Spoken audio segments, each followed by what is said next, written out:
Hi, in today's lecture I will be doing a discussion on power BJTs and also on power MOSFETs.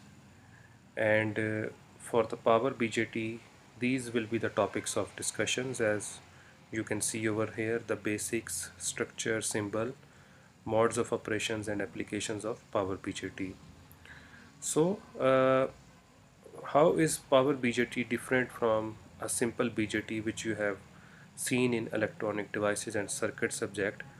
A power BJT can handle more current and power rating when compared to simple BJT, and it offers a very high voltage resistance in the off state. For that, we have done some changes in the manufacturing structure of the simple BJT to make it compatible to address this high voltage in the off state. And also to increase the current handling capacity, it is a vertically oriented structure, the power BJT is. And now we can see the structure of power BJT, which is having these uh, uh, p-type and n-type materials, and it is a this kind of equivalent circuit manufacturing diagram of the power BJT.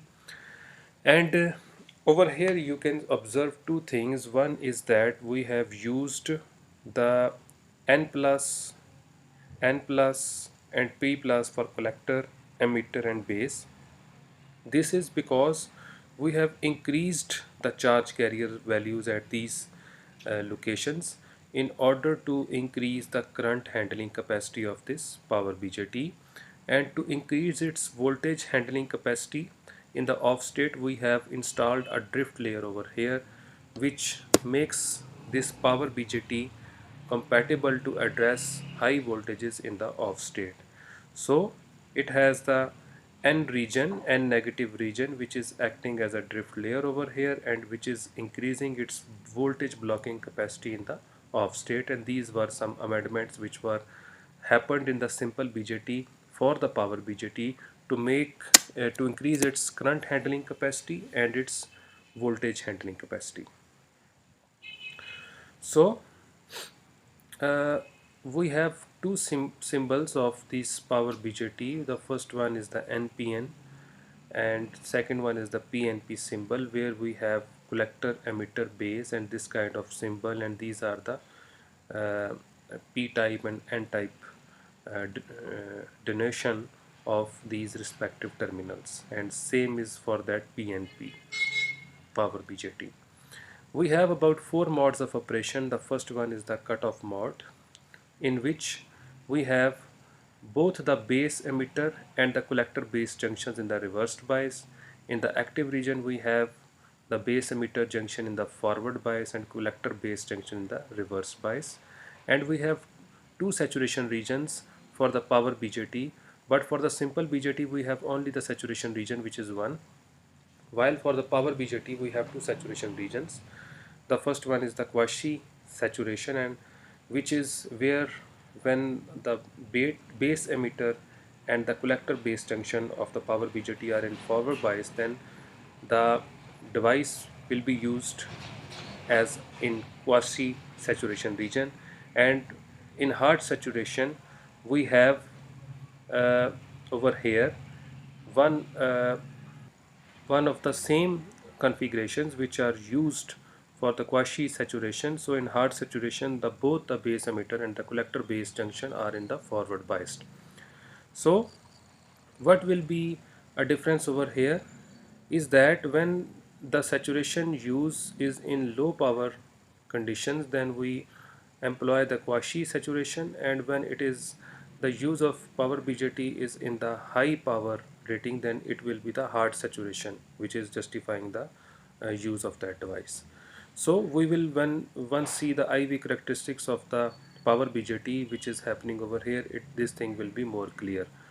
As you can see the IV characteristics over here, where we have IC and we have VCE, we have the output current and we have the output voltage, while we have the input currents which are being designated over here, and we fix their value and we will see what will happen to the output current and the output voltage when we have the input current, which is the base current, which is applying to the base terminal, is 0. Then with the increase in the voltage, there will be no increase in the current, and there will be a breakdown which will happen if we further increase the output voltage, and after that break over voltage is achieved and we increase that output voltage, the breakdown will happen and there is an infinite amount of current which will be flowing through the output of that power BJT. But if we increase that base current, then with the small change in the voltage, there is some change in the increase in the output current, and with the increase in the input base current, as you can see over here, if we have a base current which is of a higher value which is applied to the base terminal of the power BJT, then there with a slight change in the output voltage there is a more change in the output current, and this is the breakdown region. And you can see over here that this region which is the straight line, this region is the hard saturation region, while this region is a quasi saturation region, and this is the active region, and this is the breakdown region over here, and below is the cutoff region of that power BJT. And for the application purpose point of view, it is the power BJT which can be used in switch mode power supply, for power amplification, for inverters, to do the DC to AC conversion in relay circuits and some power converting control circuits. Now we will be focusing on the power MOSFET's working structure and characteristics, where we will be discussing the basics, features, symbol structure working, and the characteristics of the power MOSFETs. And firstly, to discuss its basics, it is an abbreviation of the metal oxide semiconductor field effect transistor, and it has a very high switching frequency which is 100 kilohertz more than the BJT, and it has more loss than the BJT. And BJT is a current control device where with the change in input current there is a change in the output of the power BJT happens, but this MOSFET is a voltage control device where there is a change in the input voltage which will change the output specifications of that power MOSFET. And some features of the power MOSFETs are elaborated over here, where we can see that it has a low input current, it is a voltage control device, it has a high switching frequency, it has more loss, and there is no problem of the second breakdown, because in the BJT, once the breakdown is achieved, there is also a second breakdown which can further deteriorate our situation when we using a power BJT and we increase output voltage after the breakover. But this problem is not over here in the power MOSFETs, and it is an active device just like the power BJT. This is the symbol of the power MOSFET, where we have this kind of structure over here, arrow inwards indicating it is an N-channel MOSFET with top, drain, bottom, source, and in the middle we have the gate. And same is the case over here in the P channel, where the output, where the arrow is outwards, and which is indicating a P channel MOSFET. If we go into the structure diagram of the power MOSFET, this is a structure diagram, and which is further simplified on the right hand side. Over here, left diagram, you can see to increase the current handling capacity, we have two things over here. The first one is that it is a vertically oriented structure which increasing the current handling capacity, and further we have increased the majority carriers over here, and this is also increasing the current handling capacity. We have installed a drift layer over here so that its voltage, peak inverse voltage, is more than the simple MOSFET, and these are the changes which we have incorporated to make it different from a simple MOSFET which we have already studied in the electronic devices and circuit subjects, and to make it compatible to handle more current and voltage ratings over here. And you can see more over here that this is the gate terminal which is attaching to two contacts. After these contacts are of SiO2 material, and then there is a semiconductor material over here. So the gate is not directly connected to semiconductor material but the SiO2 layer to make it even safer, to reduce the power dissipation over here. So this is on the right hand side is a kind of equivalent circuit which is indicating the same N channel MOSFET over here, and you can see this is the drift layer which is installed to increase the voltage handling capacity of this N channel MOSFET, and its switching frequency is also very high. If we want to understand the operation or the working of this power MOSFET, we can see that diagram in which we have to think about that this is N P, N, and we have drain, source and gate which is not connected directly. There is an SiO2 layer, and we have a body which is the P type is the body of that MOSFET and channel MOSFET, and we have these four terminals: the gate, source, body and the drain. So we do what?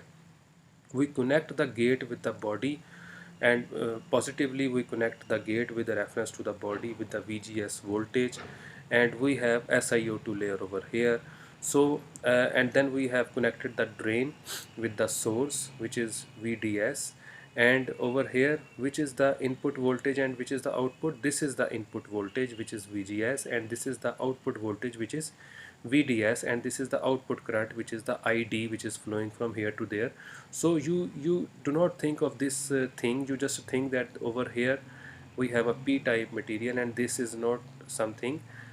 We do what? We apply a VGS voltage at the gate, and it creates a kind of insulating capacitive environment over here, that there are the majority carriers which are gathered over here positively, and in the P-type they are gathered negatively. So in the P-type material, when we apply the VGS voltage negatively, it will be a negatively charged environment which is created over here, and a positively charged environment which is created over here, and it will create a channel for the flow of current which is passing from the drain to the source. So when we increase that VGS voltage, more negatively charged particles will be induced over here, and more positively charged particles will be induced over here, and it will be the current, the output current will increase. So with the increase in the input voltage, the output current will increase, and we can also increase when the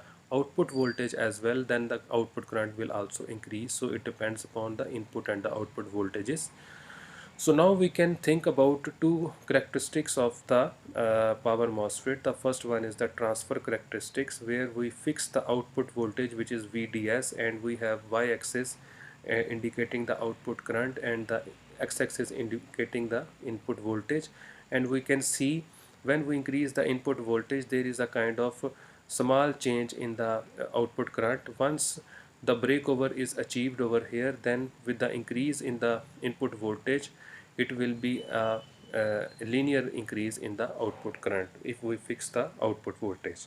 And if we can see the output characteristics, this is the output characteristics, where we have the y-axis is the output current and VDS is the output voltage. And when we fix that input voltage at some certain points, you can see that when we increase the input voltage, the small increase in the output voltage will increase in the output current. So this region is being set as ohmic region, and where we have a small increase in the output voltage creates a linear increase in the output current, and the point at where we have no flow of current is the cutoff region over here, and this region after the breakover is the saturation region of the power MOSFET, and this is the active region over here. Thank you very much.